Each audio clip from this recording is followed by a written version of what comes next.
The morning Myrtle Easton arrived in Odessa, Texas. She had exactly $4.32 sewn into the hem of her skirt, a carpet bag with a broken handle, and a name on a piece of paper that might as well have been written in a foreign language for all the good it was doing her now. The year was 1882, and the Texas Panhandle was not a place that forgave weakness, not in its weather, not in its soil, and certainly not in the men who carved their lives out of it. The wind came down off the plain like something with a grudge, rattling the false-fronted buildings along Main Street, lifting grit from the road, and throwing it into the eyes of anyone foolish enough to be standing outside without a hat pulled low. Myrtle had a hat. It was a practical brown thing, the kind of hat a woman wears when she has stopped caring about being admired and started caring about surviving, and she held it to her head with one hand while she clutched her carpet bag with the other and tried to make sense of the address her late husband's cousin had sent her. James Easton had been dead for 3 months. He had gone into the Sulphur Springs Mining Company's main shaft on a Tuesday morning in early October, and he had not come out. The collapse had taken 11 men, and the company had offered each widow a sum of money so insulting that Myrtle had crumpled the letter and thrown it into the cook stove. She was 24 years old, childless and without property, because the house in Silver City had been rented, and the landlord had given her exactly 2 weeks to vacate. She had written letters. She had received a single reply. The reply had come from a woman named Beulah Crane, who was actually Beulah Garrett now, having married a man named Harold Garrett some years back. Beulah was the cousin of James Easton by a complicated arrangement involving remarried parents and half-siblings, which meant her connection to Myrtle was tenuous at best and charitable at worst. But Beulah had written back, and the letter had been warm, and it had said, "Come if you need to. We have a ranch. There is work enough. You will not starve." What Beulah's letter had not said, because Beulah had been sick with a chest cold when she wrote it and perhaps not thinking clearly, was that she herself had died 11 days after sending it. A fever that started in her lungs and spread quickly through a body already weakened by a hard winter had taken her in her sleep, quietly, without ceremony, the way death sometimes takes the gentlest people. Myrtle did not know this. She did not know it when she boarded the train in Silver City. She did not know it when she changed trains in El Paso. She did not know it when she stepped off the westbound stage in Odessa and stood in the November wind with her broken carpet bag and her $4.32 and a piece of paper that read, "Garrett Ranch, 12 miles north on the Midland Road. Ask anyone in town." She asked the man at the stage depot. He told her Harold Garrett had been dead for 2 years, thrown from a horse, and that the ranch belonged to his son now, a man named Roscoe. She asked if Roscoe was married. The depot man scratched the back of his neck. "Not that I know of," he said carefully. "He's decent enough, keeps to himself mostly. You got business with him." Myrtle thought about her $4.32. "I have an invitation," she said, which was almost true. The depot man arranged for her to ride out with a supply wagon heading that direction, driven by a taciturn Mexican man named Louis who spoke little English, and seemed to have no opinion whatsoever about the arrangement, which Myrtle found restful. They rode in silence for most of the 12 miles, the wagon creaking and the horses working steadily against the November cold, the plain spreading out in every direction like something God had left unfinished, vast and brown and whisper quiet except for the wind. The Garrett Ranch came into view as the sun was dropping toward the western horizon, throwing long orange light across the land. It was a proper operation, Myrtle noted with some relief, not a shack in the dirt. There was a main house built of limestone and timber, solid and square, with a wide porch along the front. There were outbuildings, a barn of considerable size, several corrals where horses moved and breathed steam into the cold air, and beyond all of it, the suggestion of cattle on the distant range. Someone had planted a row of cottonwood trees along the eastern side of the house, and they stood bare-limbed and silver in the fading light, rattling softly. Lewis pulled the wagon to a stop near the barn and called out, and after a moment a man came out of the barn door. He was 30 years old, tall and lean in the way men get who do physical work in all weather without enough rest, with dark hair that needed cutting and eyes the particular shade of gray-blue that Myrtle would later decide was the exact color of the sky just before a serious rain. He wore a canvas work coat and his hat was pushed back on his head, and he was wiping his hands on a piece of cloth, and he looked at Myrtle in the wagon seat with an expression that was not unwelcoming but was clearly surprised. "Roscoe Garrett," she called down because there was nothing to do but start. "That's me," he said. She climbed down from the wagon before Lewis could assist her, which seemed to amuse Lewis slightly. She walked to Roscoe Garrett and held out her hand in the straightforward way she had decided to present herself, because she had spent the long wagon ride composing the speech she needed to give, and she was going to give it now before her courage could desert her. "My name is Myrtle Easton," she said. "I was married to James Easton, who was a cousin by connection to your stepmother Beulah. Beulah wrote me a letter in October inviting me to come and work here. I understand now that she passed, and I am sorry for your loss, and I understand if the invitation no longer stands. But I am here, and I have very little money and no other prospects at the moment, and I am asking if you might allow me to stay until I can find appropriate work in town. I cook well, and I am not afraid of hard work, and I will not be a burden." Roscoe Garrett looked at her for a long moment. He looked at the carpet bag with the broken handle. He looked at the piece of paper she was still holding, Beulah's letter, slightly crumpled from the journey. He looked back at her face, which she kept very steady and calm through an act of considerable will. "Beulah passed in October," he said. "I didn't know she'd written to anyone." "I have the letter," Myrtle said, and held it out. He took it. He read it. His jaw shifted slightly when he read it, and Myrtle understood that he was feeling something about Beulah's handwriting, about seeing those words in her hand, and she looked away to give him a private moment with that. When she looked back, his expression had settled into something quieter. "The guest room is yours," he said, "for as long as you need it." Those were the exact words he used. "The guest room is yours." Not, "I suppose you can stay." Not, "We'll see about it." Simple and direct, the way a man speaks when he has decided something and sees no point in elaborating.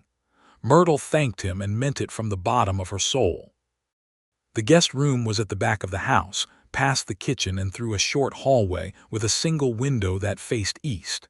It was plainly furnished: a bed with an iron frame, a chest of drawers, a washstand with a blue pottery pitcher and basin, a small oval rug of braided wool on the plank floor. The walls were whitewashed limestone, and there was a single hook beside the door for hanging things.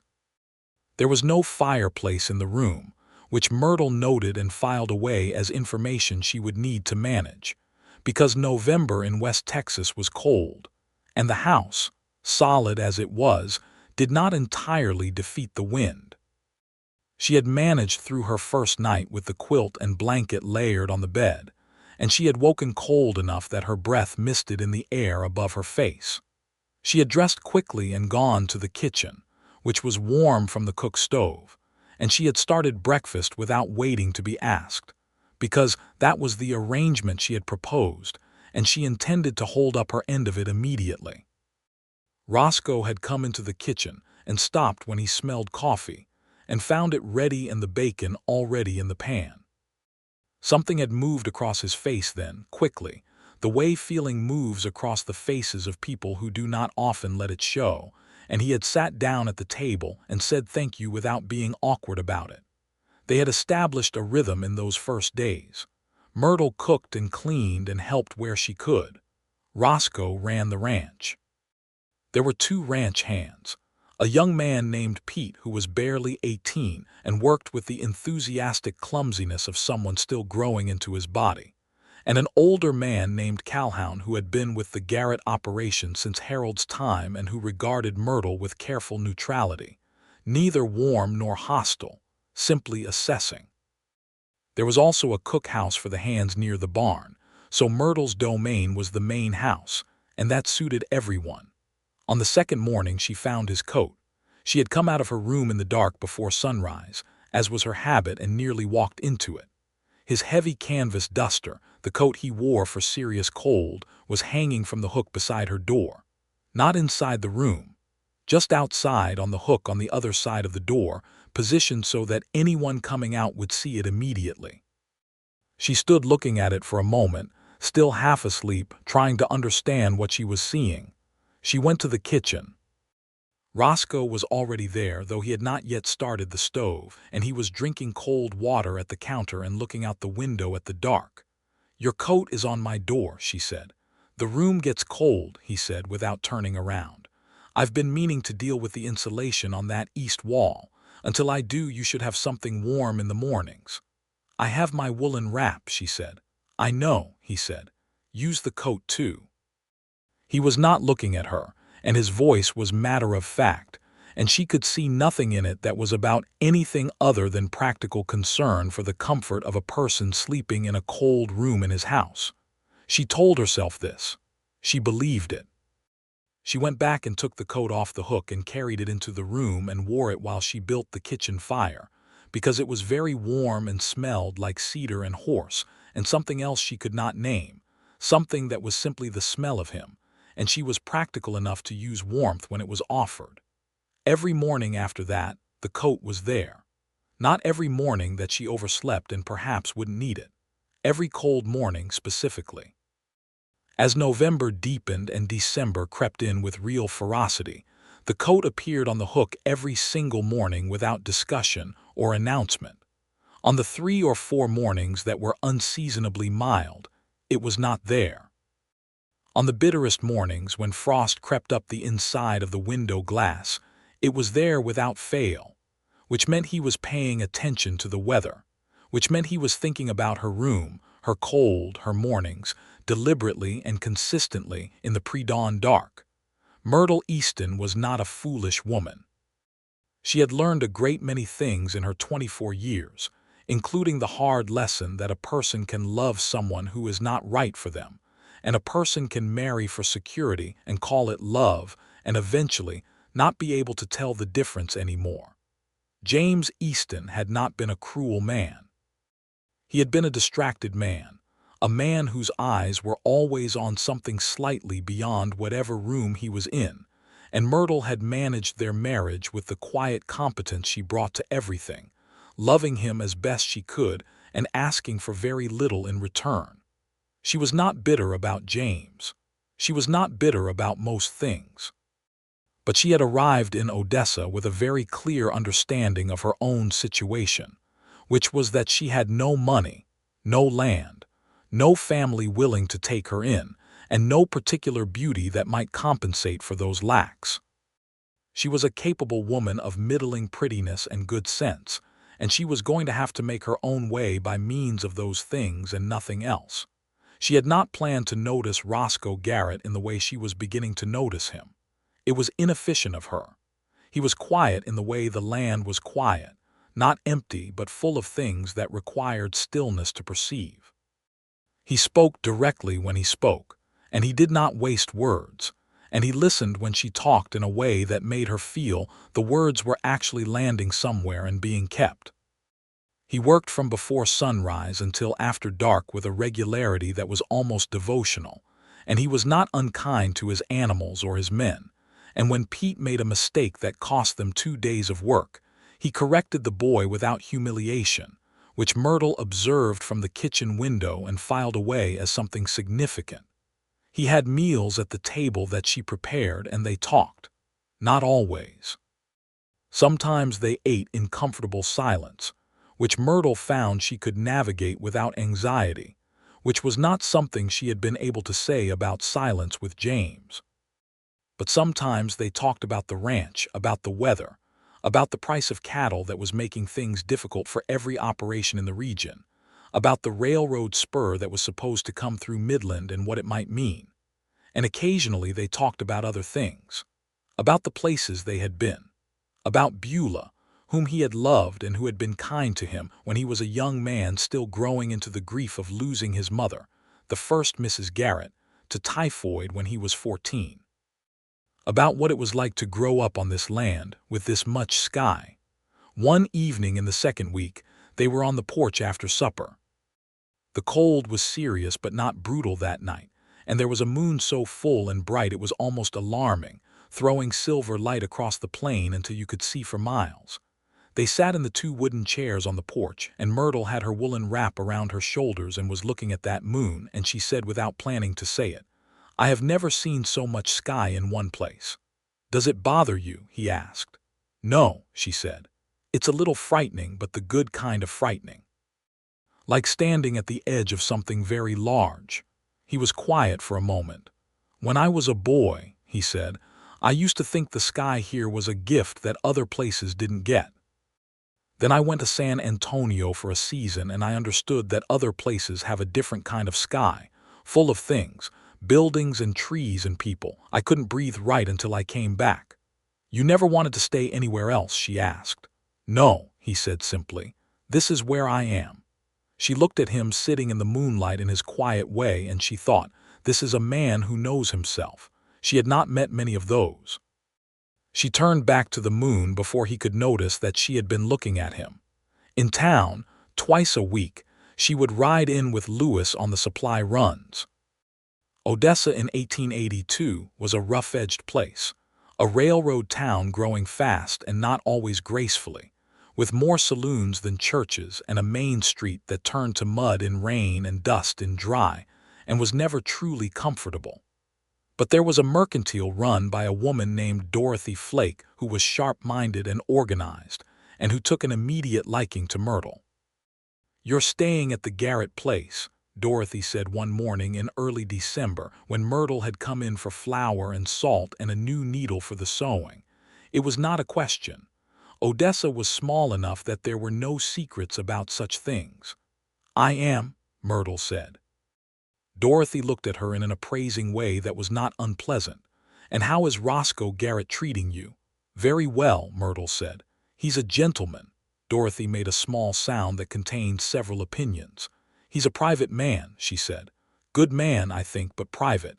Hasn't courted anyone in as long as I can remember, and I've been watching this town for 8 years. Some say he's married to that ranch." Myrtle concentrated on counting out the right coins for the flour.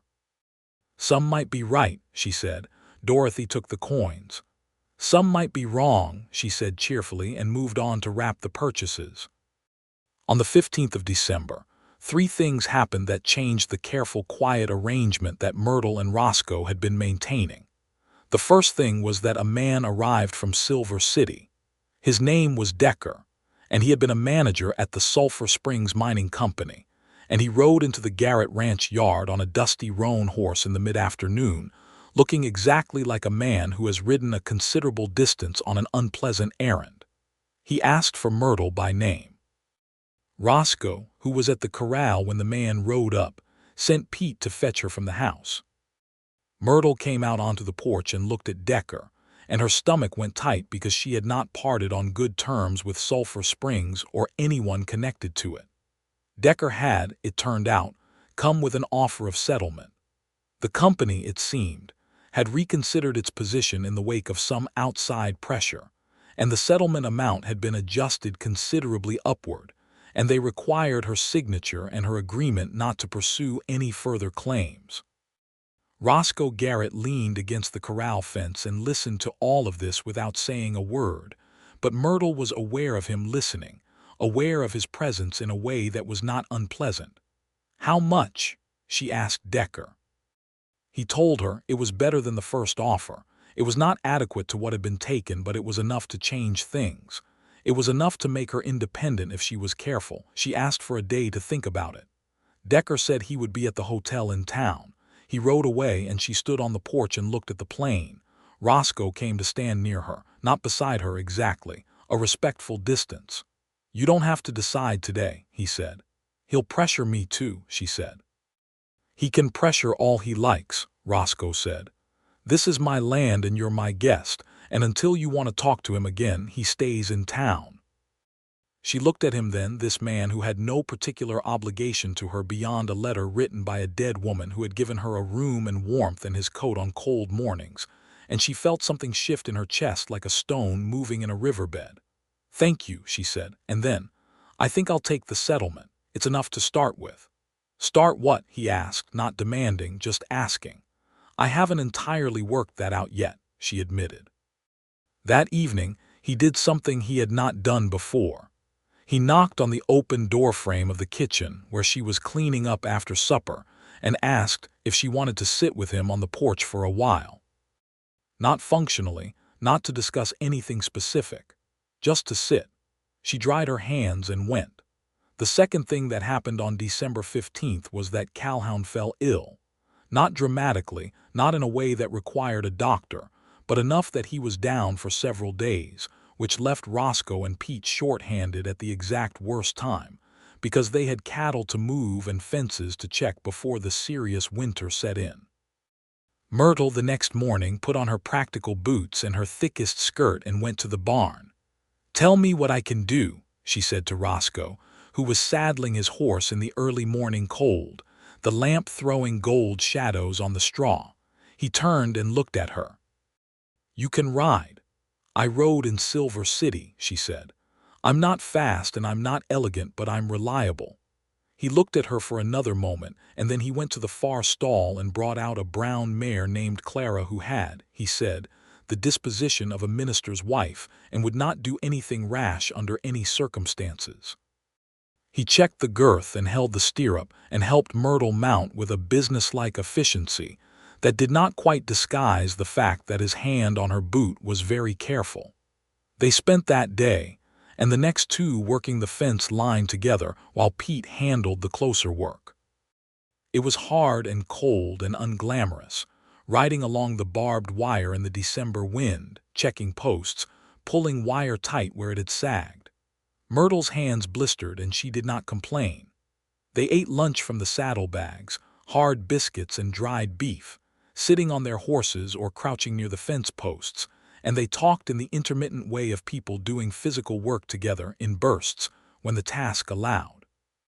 She learned that he had been a young man of 16 when his father had married Beulah, and that he had not been entirely gracious about it at first, and that Beulah had won him over by being consistently patient and consistently honest, never pretending to replace his mother, never demanding affection she had not earned.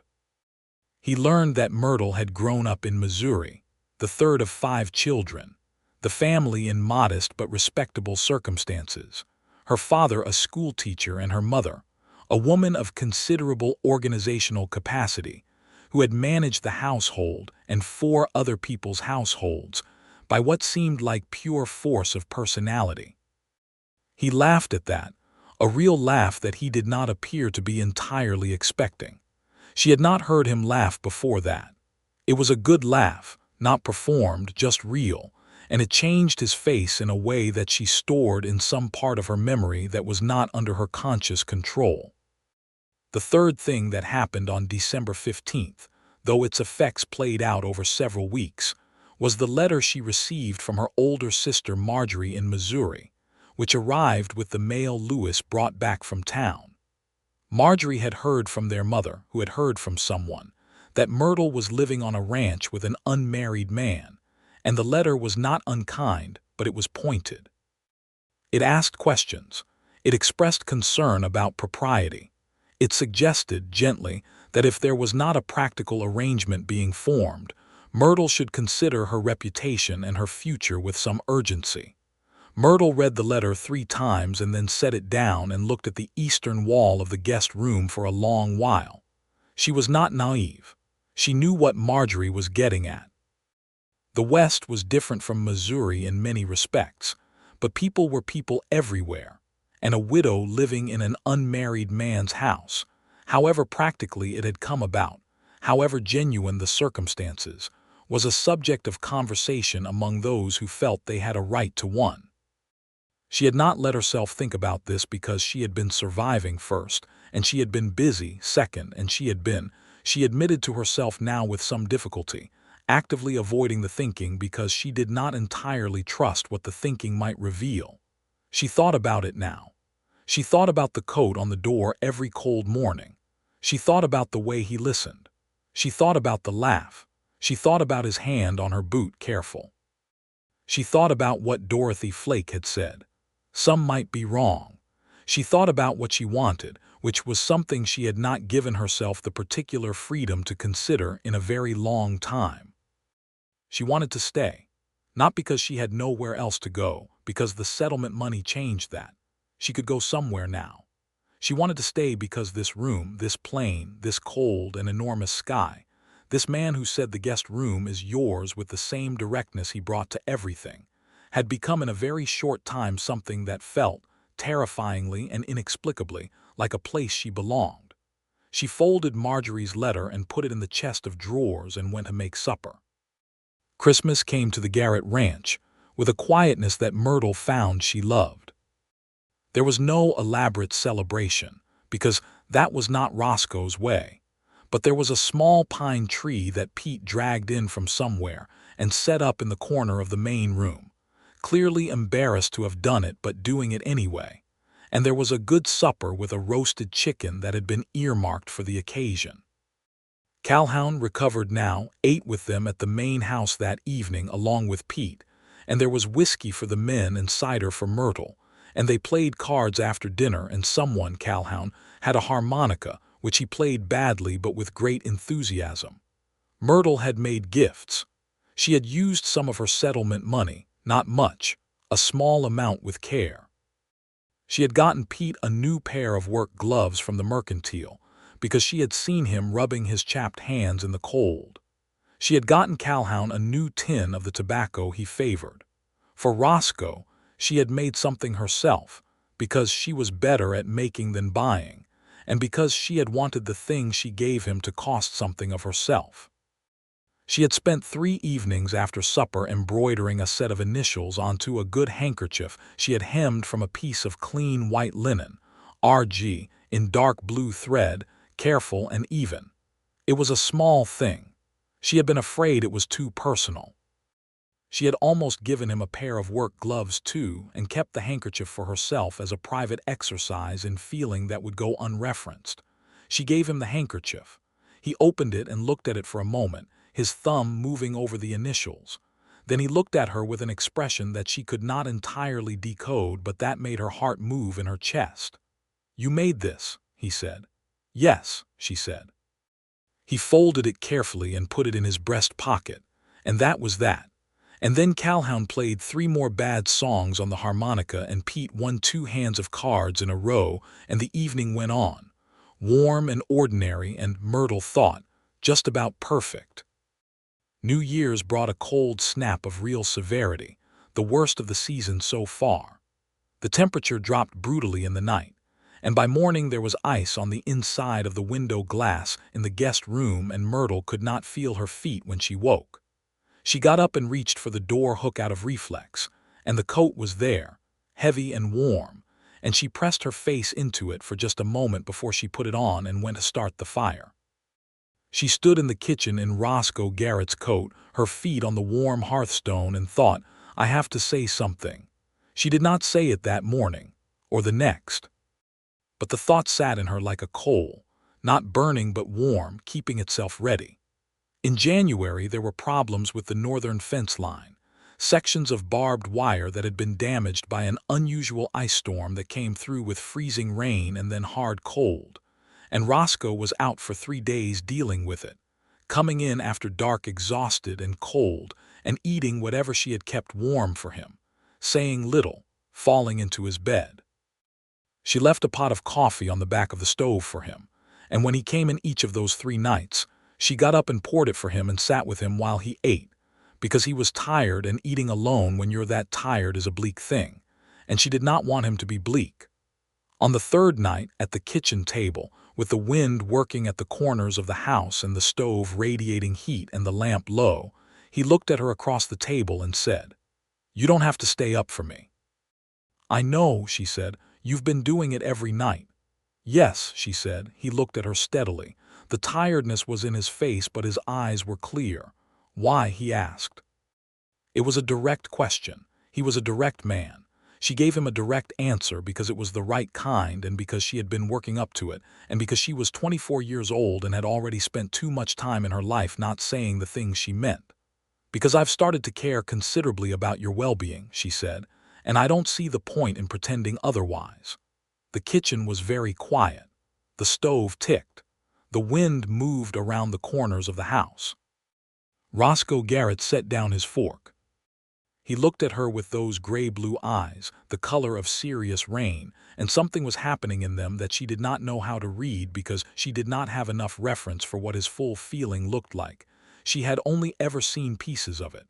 "Myrtle," he said, and stopped. "Yes," she said. "I put your coat on the hook," he said. "Every morning. I think about the cold in that room every morning before I think about anything else." She felt something very warm move through her chest, nothing like embarrassment and nothing like fear, just warmth. "I noticed," she said. "I didn't know how to say it," he said. "You just did," she said. He reached across the table and covered her hand with his, and his hand was roughened by work and cold, and was large and warm and steady, and she turned her hand over under his so they were palm to palm, and neither of them said anything for a moment because nothing else was needed right then. It was not a dramatic declaration. It was not a speech. It was two practical, careful people at a kitchen table in the middle of a West Texas winter, being honest with each other in the only way they knew how, which was directly and without performance. It was, Myrtle thought, exactly right. In the days that followed, things were different and also not different. The ranch work went on. The cooking went on. The cold went on. The coat appeared on the hook every cold morning without fail, but now when she came into the kitchen wearing it and he was already there, he would look at her with a small particular expression that was warm and private, and she would feel it in the center of herself like sunlight. He began to speak more. Not abundantly, he was not an abundant talker, but more than before, as though some wall that had not been unfriendly but had been there had simply come down. He told her about the ranch, about his plans for it, which were considerable and careful, and showed an intelligence that she found deeply attractive because it was the kind of intelligence that expressed itself through doing rather than talking, which was a kind she respected. He was thinking about expanding the herd. He was thinking about adding a second water source on the north pasture, a project that would require significant work. He was thinking about the future in the specific way of a man who has something to build toward. He asked her opinions. This surprised her enough that the first time she said, "You want to know what I think?" with enough surprise in her voice that he looked mildly affronted. "Why wouldn't I?" he said. She thought about all the times in her marriage to James when she had offered opinions about practical matters and been received with affectionate distraction. "No reason," she said. "I think the North Pasture water source is the right priority. The herd won't grow to its potential if they're walking too far in summer." He looked at her with something that was not quite a smile but was adjacent to one. "That's exactly what I think," he said. She told him about Marjorie's letter eventually. It was a Sunday afternoon in late January, and they were in the main room, she mending a shirt and he going over some papers related to the ranch accounts. She told him the substance of it, not reading it, just saying what it had said, and she watched his face while she did. His expression did not change in any dramatic way, but his jaw shifted slightly in that way it did when he was working through something. "Your sister's not wrong," he said after a moment, "about the practical point." "I know," Myrtle said. "People will talk," he said. "They probably already are," she said. He put the papers down and turned to look at her directly, which was how he addressed anything important, full attention, no distraction. "What do you want to do about it?" he asked. She looked at him for a moment and then decided to match his directness fully. "What are you asking me?" she said. "I think you know," he said. "I want to hear you say it," she said, not coyly but honestly because this was important and she wanted it spoken. He was quiet for a moment, and she could see him organizing himself, this private man working up to something that was not his natural territory but that he was going to do because he had decided to. He stood up. He crossed the room to where she sat and crouched down so they were level, which was a gesture of such deliberate equality that it made something ache behind her breastbone. "Myrtle Easton," he said, "I am not a man who says things he doesn't mean, so I want you to understand that I mean all of this. I think you are the most remarkable person I have met in my adult life. I think you are brave and sensible and kind, and you work harder than anyone has a right to expect, and you stay up late so I don't have to eat alone when I'm tired, and you give me a handkerchief with my initials on it that I have carried in my pocket every day since Christmas. And I put your coat on the door every cold morning because the thought of you being cold is something I can't tolerate." He stopped. The fire crackled. "I would very much like to marry you," he said, "if you would have me." Myrtle set down the mending very carefully because her hands were not entirely steady. She looked at this man crouched on the floor of his own main room, looking at her with those serious, rain-colored eyes. This man who had given her a room and warmth and his coat and his honesty and his kitchen table at midnight when she had needed something to belong to. "Yes," she said, "I would very much have you." He reached up and took her hand, and she felt him exhale, a long, slow breath that had a great deal of tension in it she hadn't realized was there, and she understood that he had been afraid. This steady, composed man had been afraid she might say no, and that knowledge was overwhelming in the best possible way. They were married in February, on a Saturday when the sky was clear and sharp and cold as glass. Dorothy Flake came, and Calhoun and Pete, and a few people from town who had become passing acquaintances, and the minister from the Methodist church rode out to do the ceremony on the porch of the ranch house, because Roscoe had thought Myrtle might like to get married in the place that had become her home rather than in the church where she knew no one particularly well.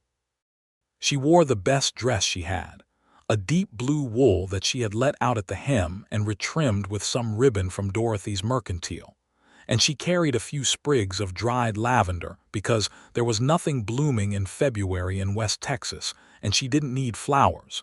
She just wanted something to hold. Pete had, with great sheepishness, tied some strips of cloth to the cottonwood trees, which were still bare but did look festive in a haphazard way. Calhoun played the harmonica badly, which made Myrtle laugh at the wrong moment, and the minister was patient. Roscoe wore his good coat, the dark wool one he kept for town, and he had cut his hair, and he stood very straight and looked at her when she came out onto the porch with an expression that she would keep for the rest of her life in the place inside herself where she kept the most important things. He looked at her like she was the plain and the sky and the moon all at once. He looked at her like he was certain. When the minister said the words and it was done, he held both of her hands and looked at her for a moment before he kissed her, and she could feel the warmth of his hands through her gloves. And when he bent to kiss her, it was careful and serious and entirely real, not a performance for the small crowd behind them, just a truth being told in the only wordless language left. After everyone had eaten the wedding supper that Dorothy had helped Myrtle prepare, a roasted quarter of beef and boiled potatoes and cornbread, and a remarkable apple cake that Dorothy had contributed from the mercantile's dwindling preserved apple supply. After Calhoun's harmonica had done its enthusiastic worst to 3 or 4 recognizable tunes, after Pete had drunk slightly too much of the wedding whiskey and had to be helped to the bunkhouse by the older man, after Dorothy had driven herself back to town in her buggy with a warmth in her parting words that felt like a blessing, Roscoe and Myrtle stood on the porch in the cold February night and looked at the stars. "The sky is very large," she said.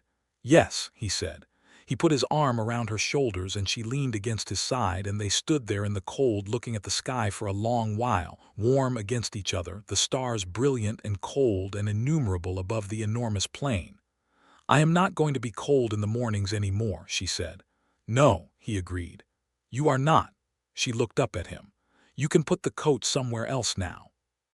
"I don't know," he said, and there was something lighter in his voice now than she had heard before, a loosening, like a man finally setting down weight he'd been carrying so long he'd forgotten it was there.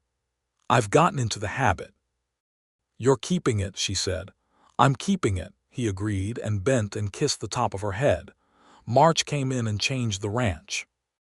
Not dramatically, not all at once, but the plain began its slow unfurling, the grass showing green at the roots under the gray winter coat of last year's growth, the wind softening slightly toward the south by afternoon, and the cottonwood trees beginning to push out the first tiny green buds that would, in a few weeks, become the restless silver-green leaves that moved in every small breeze and made a sound like water. Myrtle began to make the house more a home without quite planning to. Small things. A piece of cloth she embroidered for the main room.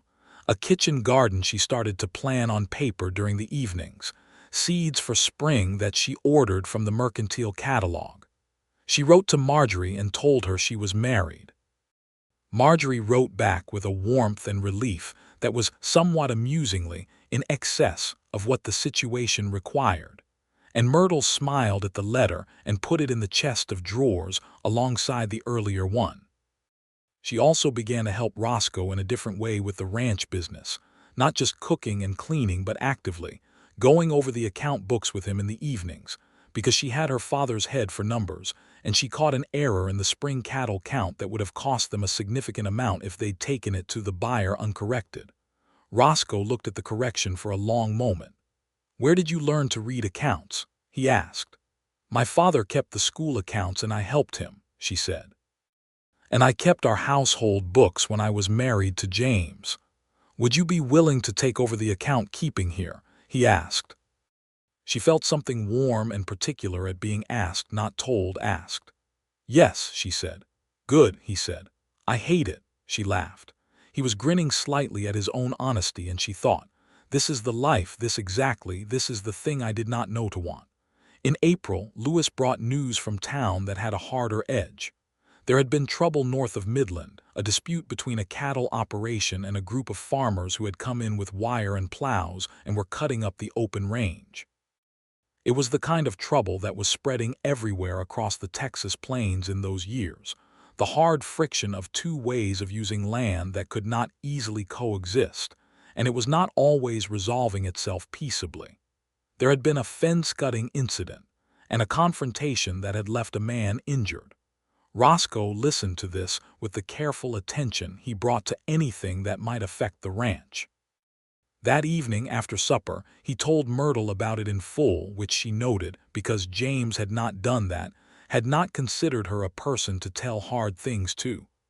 Roscoe told her because she was his partner in this, and that was simply how he saw it. "What does it mean for us?" she asked. "Probably nothing immediate," he said. "We're south of it, but it's the direction things are moving. The open range is closing. Every year there's more wire, more farmers, more dispute about who has a right to what land. We need to make sure our claims are absolutely solid." "Our deed," she said. "Our deed," he agreed. "Which it is. But I want to go to the county seat and verify everything is properly filed, just to be certain." "I'll come with you," she said. He looked at her. "It's a 2-day ride." "I know," she said. "I'll come with you." He nodded once, the particular nod he had that meant, agreed, settled, done. She had come to love that nod. It said, "I take you at your word."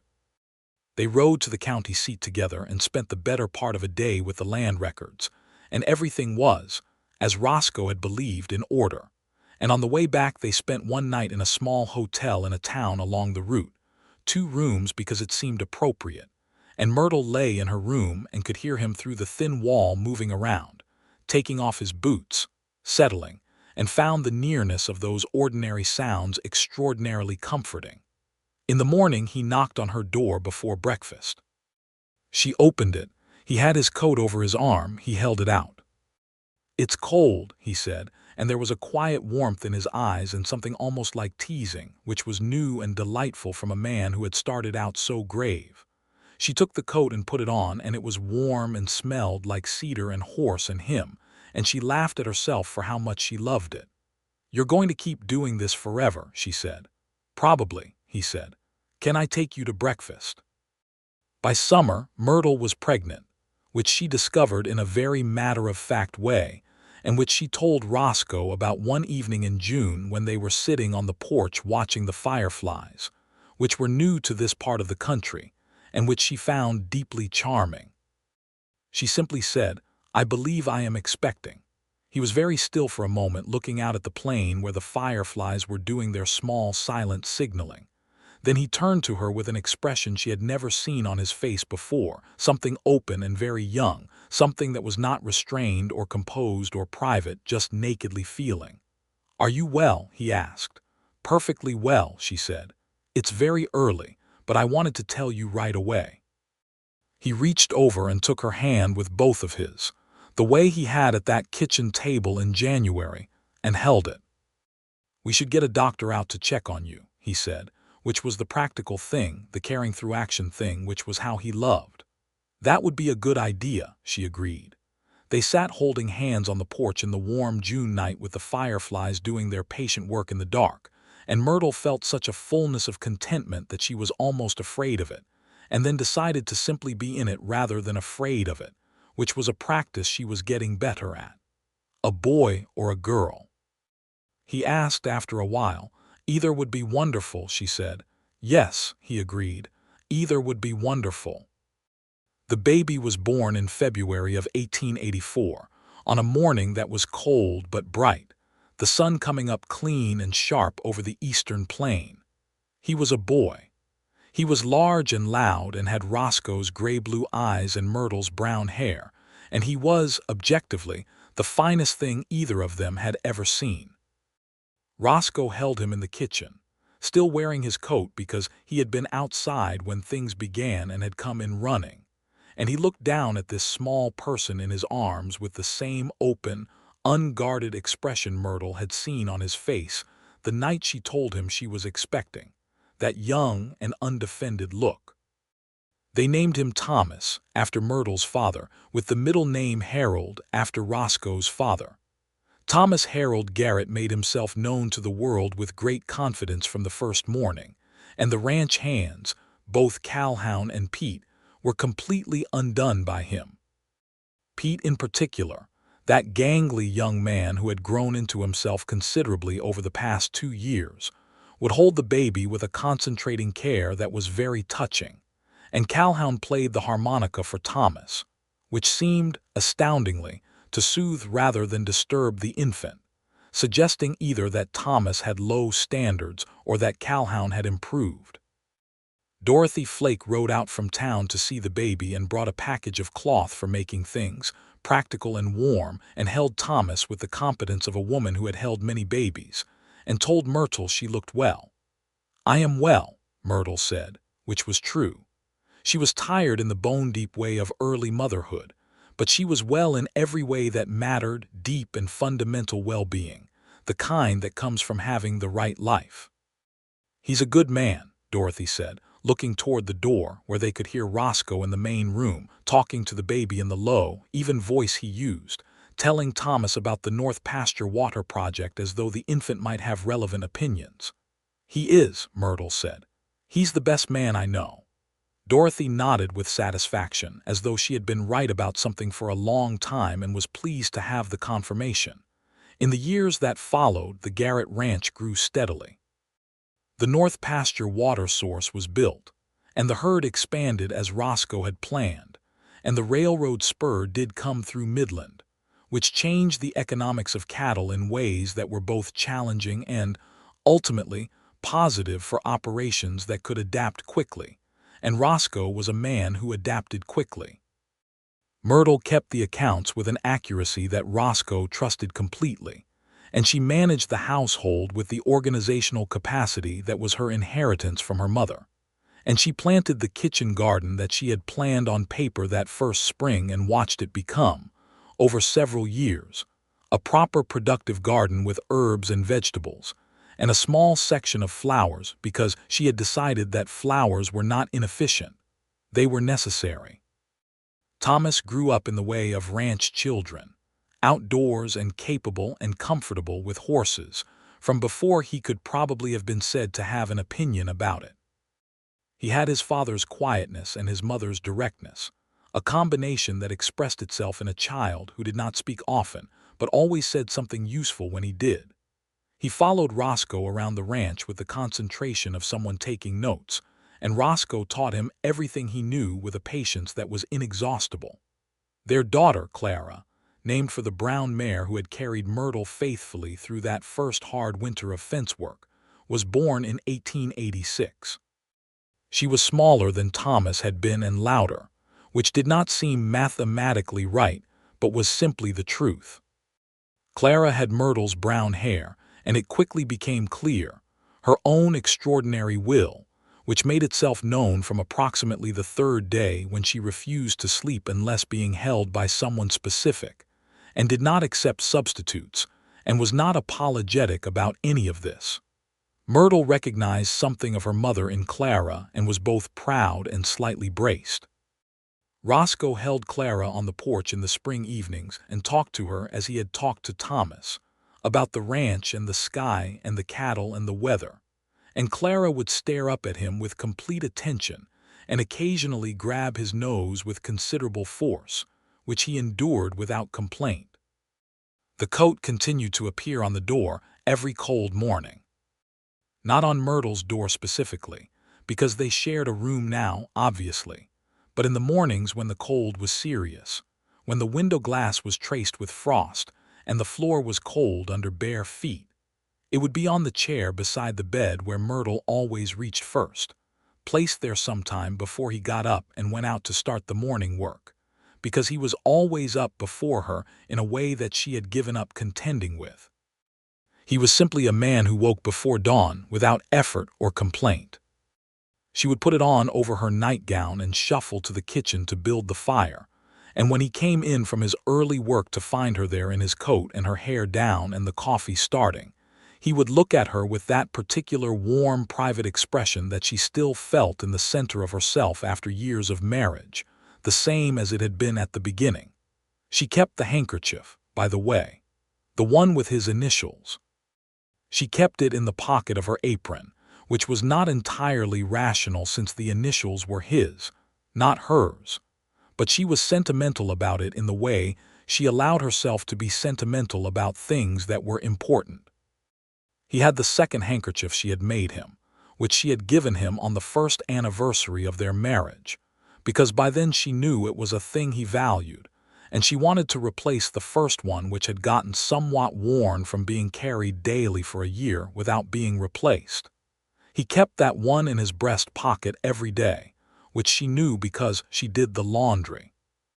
In 1887, Pete, who had been saving money for several years with the focused determination of a young man with a goal, bought a small piece of land 3 miles south and started his own modest cattle operation. He was 23 years old and had become a genuinely good rancher under Roscoe's influence, and the parting was warm on all sides. He came to dinner at the main house at least once a month, and he would bring whatever news was circulating in that direction of the range. Calhoun, who was getting older in a way that showed in his joints more than his character, stayed with the Garrett operation, though his work was adjusted to account for what his body could manage with comfort. He had become, in the years since Myrtle's arrival, something between an employee and a family fixture, the kind of person whose presence is simply part of the life, and Thomas called him Cal and would sometimes be found sitting with the old man near the barn, listening to stories that Myrtle suspected contained a fair amount of creative embellishment. There was a hard year in 1888 when a drought came through that part of Texas with a severity that tested everyone. The range dried down and the cattle lost condition, and the prices were poor, and the mood in the region was tight and worried. Myrtle kept the accounts with redoubled care through that year, cutting where it was possible to cut, maintaining where it was not, working to keep the operation solvent through the dry spell. She wrote letters to the cattle buyers with a directness and specificity of language that got better results than she had feared, and Roscoe read those letters before she sent them and said, each time, "That's right, send it." The drought broke in the fall of that year, which in the West can happen dramatically, the sky opening in October in a way that is almost violent in its relief, the rain coming down on the dry land and the smell of it rising like a prayer. Thomas was 4 years old and stood on the porch in his nightshirt watching the rain fall in the late afternoon with an expression of intense scientific interest.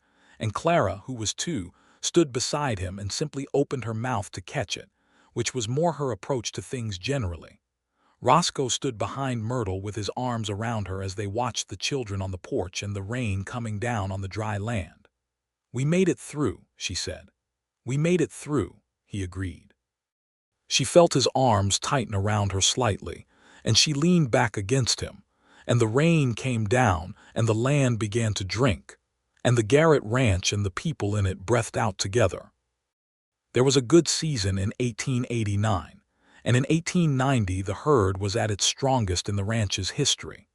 Myrtle had built the kitchen garden into a substantial operation by this point, and in the good years she preserved enough vegetables and fruit that the household was well supplied through the winters without depending entirely on the mercantile, which was both practical and satisfying. She had also, over the years, become a person of some standing in the Odessa community, not in a formal or official way, but in the way of someone whom people trusted and came to with problems, because she was sensible and discreet and genuinely cared about the outcome for the people who brought her their difficulties. Dorothy Flake's mercantile had expanded, and Dorothy herself remained a force in the town and a friend to Myrtle in the particular easy way of women who respect each other's capabilities. They were not the same kind of woman. Dorothy was expansive where Myrtle was measured, quick where Myrtle was deliberate, but they complemented each other, and their friendship had a warmth and solidity that Myrtle valued greatly. In the spring of 1891, Thomas came home from a morning with Pete with something on his face that was clearly news and clearly good news, and that he was trying very hard to be dignified about, which he mostly failed at because he was 7 years old and the news was too good. "Pete has a girl," he announced at the kitchen table. Myrtle looked up from the bread she was forming. "Does he?" "She's from San Angelo. Her name is Josephine. She has red hair." He paused. "Pete turned very red when he told me about her." "I imagine he did," Myrtle said. She caught Roscoe's eye across the table where he was eating his noon meal, and something passed between them that was warm and remembering and privately amused. "Are they going to get married?" Clara demanded, because Clara was 5 now and had strong feelings about events, all events, and wanted all the information. "I don't know," Thomas said, with the dignity of someone who has already shared the information he has and will not speculate beyond it. They were, in fact, going to get married, and they did, the following September, in a small ceremony on Pete's little ranch. And Myrtle and Roscoe attended and brought the children and a ham from their own smokehouse. And Josephine, the red-haired woman from San Angelo, was cheerful and direct, and immediately got along with Myrtle in the way of people who recognize each other as competent, and the wedding was happy. On the ride home in the wagon that evening, Thomas asleep against Myrtle's side and Clara asleep against Roscoe's, the wagon moving through the dark Texas night with the stars brilliant above. Roscoe drove and Myrtle sat beside him and leaned her head against his shoulder, not speaking. The plain was quiet and enormous, and the horses moved at an easy pace, and the stars were so thick and close they seemed like something you could reach. "I thought about you," Roscoe said after a while. "When?" she asked without lifting her head from his shoulder. "At the wedding, when the minister said those words. I thought about our porch and the minister and Calhoun playing the harmonica badly." She smiled against his shoulder. "Pete didn't have a harmonica." "No," he agreed. "It was lacking."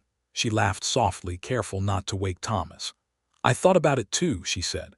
They drove through the night in companionable silence, their children asleep between them, the stars overhead, the plain going on in every direction, everything they had built surrounding them in the dark.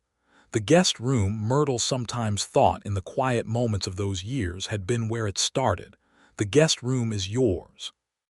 A room that was offered simply and kept honestly, in the bare bones of winter, to a woman who had arrived with $4.32 and a broken-handled carpet bag, and someone else's letter of invitation. The guest room had been the beginning of everything, and sometimes she would go and stand in the doorway of it. Because they still had it. The room was still there at the back of the house past the kitchen and through the short hallway, though it was used for guests occasionally, and for storage of the accounts binders the rest of the time. And she would look at the hook beside the door and remember the coat and feel everything that had come from that simple, wordless morning gesture fold back through the years and find its origin. He had not known that first morning what he was doing. Or perhaps he had known exactly and simply couldn't say it in words, and so he had said it in the only way he could, in the most practical and tender gesture available to a man like him. "You are cold, so I will make sure you are warm, and I will do it every morning without being asked, without expecting thanks, without making it a thing that requires explanation. Every cold morning, without fail." She had known, even that first time, even before she could admit to herself that she knew, that this was not only a coat. In the autumn of 1893, Thomas was 9 years old and riding well enough that Roscoe took him out on the longer range work, and Clara was 7, and had declared firmly that she also would ride on the longer range work, which was not yet age-appropriate but which she contested vigorously and eventually negotiated down, to accompanying her father on certain specified shorter trips that were, in her opinion, a beginning. Calhoun's health had been declining slowly through the year, not dramatically, but measurably, and in October, Myrtle sat with him one afternoon on the bench outside the barn where he liked to sit in the afternoon sun, and they talked for a long time about his years on the Garrett operation, going back to Harold's time, stories she had heard pieces of but had never heard whole. He was pleased to tell them, and she was genuinely glad to hear them, and it was the kind of afternoon that, you know, while you are in it, is one of the important ones. Calhoun passed quietly in November, in the bunkhouse, in his sleep, in the way of a man who has been tired for a long time and has finally found adequate rest. Roscoe buried him on the ranch property, under one of the cottonwood trees on the eastern side, which had grown now into proper trees with real substance and the silver-green leaves that moved in every breeze. He put up a good marker. He stood at the grave for a long time by himself, and Myrtle waited at the house until he came in, and she put food on the table without making anything of it, and he sat down and ate and said, "He was a good man." "He was," she said. "He was here before me," Roscoe said. "I was a boy and he already knew this land." "He knew you too," she said. Roscoe looked at her across the table. "He liked you from the start," he said. "He told me so the second week you were here. He said, 'That's a woman who knows what she's about.'" Myrtle felt the warmth of that even now, even grieving it. "He never let on," she said. "No," Roscoe said. "He was a reserved man, and something in the way he said it acknowledged his own temperament with a quiet self-awareness that she loved." They hired a new hand in the spring, a young man from East Texas named Samuel who was quiet and good with horses, and who filled the practical gap that Calhoun's absence had left, though the personal gap, the particular presence of that old man, was something that simply had to be lived with and carried, the way such things are carried. In 1895, a letter arrived from Myrtle's sister Marjorie, but not the kind of letter she expected. Their father, the schoolteacher, had died. He had been ill through the winter and had gone in March, and Marjorie's letter was full of grief and practicality in the way that Marjorie always managed things, simultaneously feeling everything and organizing everything. Myrtle wept in the kitchen for an hour, quietly and privately, and Roscoe found her there when he came in for the noon meal and said nothing, just pulled a chair close and sat beside her and put his hand over hers on the table and stayed there until she had finished. "He would have liked you," she told him when she could speak steadily. "I hope so," he said. "He liked direct people," she said. "People who said what they meant. He always said the world would be a better place with more of that." "Wise man," Roscoe said. She wrote back to Marjorie with more warmth than she had managed in years, and the correspondence between them became more regular after that, the kind of correspondence that happens when shared grief burns away the distances that convenience and busyness had built. Thomas, at 11, was already clearly going to be a rancher. He had Roscoe's instinctive understanding of cattle and land and horses, the kind of knowledge that is partly learned and partly something else, some deeper attunement that not everyone has and cannot be entirely taught. He was also serious about his schoolwork, because Myrtle was her father's daughter and had from the beginning supplemented whatever schooling was available in town with her own teaching at the kitchen table, reading and figures and history, and Thomas had taken to it with the same concentrated attention he gave everything he decided was worth his time. Clara was differently gifted. She was interested in everything, simultaneously, with an intensity that was sometimes exhausting and always impressive.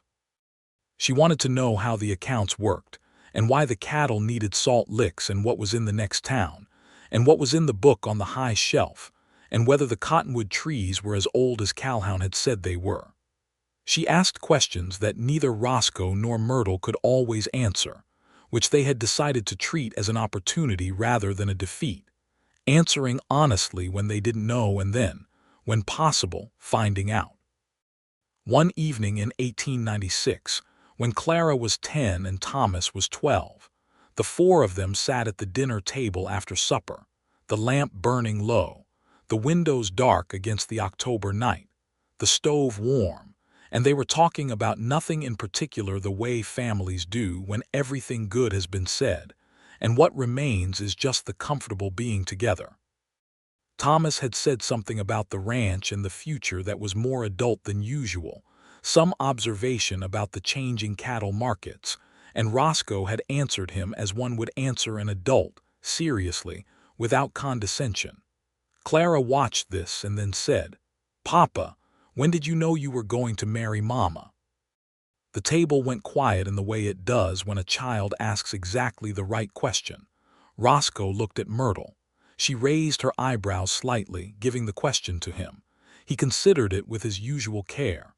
"The morning she came out of her room," he said, "and I saw her standing at the kitchen door looking at the world like she was ready for whatever it had to offer. She had just arrived. She barely knew where anything was. And she walked into that kitchen and started making coffee like she had every right to be there, which she did, and I thought, that's a woman I could spend a lifetime trying to keep up with." Myrtle felt her eyes sting, which she managed, and said, "I knew because of the coat." Thomas and Clara both looked puzzled. "What coat?" Thomas asked. "The coat on the door," Myrtle said, and she told them the story. The cold room, the hook, the canvas duster appearing every cold morning without announcement or explanation, the simple, consistent, wordless act of someone noticing that she was cold and doing something about it. She told it simply, the way the thing had happened, and the children listened with the attention they gave to things they understood were important. Clara, when she was done, said, "That was love before he said it was love." Roscoe looked at his daughter. "Yes," he said, "that's exactly what it was." Thomas looked thoughtful and then said, "I think I would know if I loved someone I wouldn't need a coat." "You'd need something," Myrtle told him. "Everyone does. The coat was just his way." Roscoe put his hand over hers on the table, easy and familiar, the same gesture from that kitchen table so many years ago made reflexive now by years of being the right gesture. She turned her hand over under his, the same response also reflexive. Clara saw it and made a small, satisfied sound, the sound of someone who has gotten the information she came for. The ranch stood solid and real around them in the autumn dark, the good limestone walls and the wide porch and the cottonwood trees growing stronger every year over Calhoun's grave, the horses in the barn and the cattle on the range, the account books in the old guest room and the kitchen garden put to bed for winter, the coat hanging on the back of the bedroom door where it had hung for years now, the new handkerchief in Roscoe's breast pocket, and the old one in Myrtle's apron pocket where she kept it still. Everything they had was here and had been built here, from a guest room and a broken-handled carpet bag and a coat on a door in the cold, from two people who had been direct with each other when it mattered and quiet with each other when that was what was needed. From Beulah's letter, which Myrtle still had in the chest of drawers in the old guest room, the ink a little faded now, the paper soft with handling, the words, "Come if you need to. We have a ranch. There is work enough. You will not starve." She had come, she had worked, she had stayed. In the spring of 1897, Samuel the Hand got married to a woman from Midland named Ruth, and Pete and Josephine had their second child, and Dorothy Flake expanded her mercantile one more time and hired a girl to help at the counter, and the railroad brought more people through the region, and the town of Odessa kept growing in its rough-edged way, and the plain went on as it always had, indifferent to all of this. Vast and ancient and beautiful in the way that things are beautiful when they have been here long enough to have earned it. Myrtle turned 39 that spring. She sat on the porch on the morning of her birthday, earlier than anyone else was awake, in the first cool light before sunrise, with a cup of coffee and the quilt from the bed around her shoulders, watching the sky go from black to deep blue to the extraordinary pale gold green of a spring dawn in West Texas. She heard the door open behind her. She heard the familiar tread, the boot step she knew in the dark. He draped his coat around her shoulders over the quilt, and then he sat down in the chair beside her with his own coffee, and they watched the dawn come. "Happy birthday," he said. "Thank you," she said. The coat was warm and heavy on her shoulders, and she pulled it closer. The smell of cedar and horse and him. The smell of 15 years of cold mornings and warm kitchens and hand-in-hand at kitchen tables, and children born and old men buried, and drought years and good years and Pete's wedding and Thomas on his first long-range ride and Clara demanding information about cottonwood trees, and the minister on the porch and Calhoun's harmonica, and the silver moon over the plain.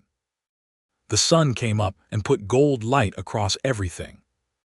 Roscoe reached over and took her hand, right there in the growing warmth of the April morning, and she laced her fingers through his and felt the solid, weathered reality of his hand, the hand of a man who had worked this land his whole life, the hand that had put a coat on her door every cold morning for 15 years because it was how he said what he could not always say out loud.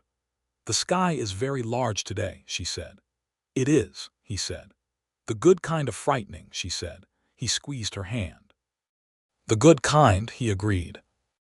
Far out on the plain, she could see the cottonwood trees along the eastern side of the house, fully leafed now in their spring glory, the leaves already doing their silver-green shimmer in the morning breeze, and beyond them the range going on and on toward the horizon, and above all of it the enormous Texas sky, clear and deep and luminous.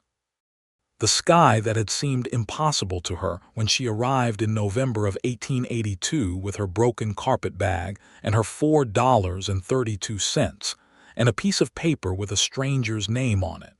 She had come to stay. She had known it long before she could say it. Maybe from the first morning she walked into the kitchen and started the coffee. Maybe from the first time she saw that coat on the door in the dark and understood, in the way you understand things before you have language for them, that someone was paying attention to her cold, to her mornings, to her specifically and carefully, that she was being seen by someone who saw the small things because the small things were how he said the large things. It was enough. It was more than enough. It was a whole life, built on the foundation of a guest room offered honestly, and a coat hung wordlessly on a door in the cold West Texas dark, and it was exactly the life she was meant to have. Thomas came out onto the porch with his boots not yet fully laced, still blinking in the morning light, and he looked at his parents sitting in the early spring sun holding hands in their easy way, and he sat on the porch steps and leaned back against the post and looked out at the plain. "Good morning," Myrtle said. "Morning," Thomas said. "Is Clara awake?" "Not yet," Myrtle said. "She will be," he said. "She said last night she wanted to see the sunrise." "She usually means that," Myrtle said. "She usually oversleeps," Thomas said. "She's her own person," Myrtle said. As though to settle the question, the door opened again and Clara appeared, hair loose and sleep-creased and entirely awake, because Clara woke up the way she did everything completely, without transition. She looked at the sunrise and said, "Oh, that's beautiful," with the directness of someone who has not yet learned to be reserved about the beautiful things, which Myrtle hoped she would never learn. Clara sat on the other porch step and the four of them watched the day come up over the Garrett ranch, the plain going gold and then bright, the cattle moving in the middle distance, the horses stirring in the barn, a red-tailed hawk making long, slow circles over the grass. Everything in its place. Everything accounted for. Every thread tied and held. Roscoe still had the handkerchief in his breast pocket. The second one. The anniversary one. The first being too worn now to carry, but kept in the cedar box in the bedroom alongside other important things. The letters and the deed and a pressed sprig of lavender from a wedding bouquet 15 years ago. Myrtle still wore his coat every cold morning. She expected she always would. The ranch would go on. Thomas would learn it and live it, and one day it would be his in the way things pass when they are built with enough care. Clara would go where her questions took her and come back to this porch and this plane always, because some places get into the bones and do not leave. The sky would stay enormous, and the cottonwood trees would keep growing, and the grass would come back every spring from under the brown winter coat of itself, relentless and green and certain. And every cold morning, for all the cold mornings left in her life, Myrtle Easton Garrett would reach for the coat and find it there.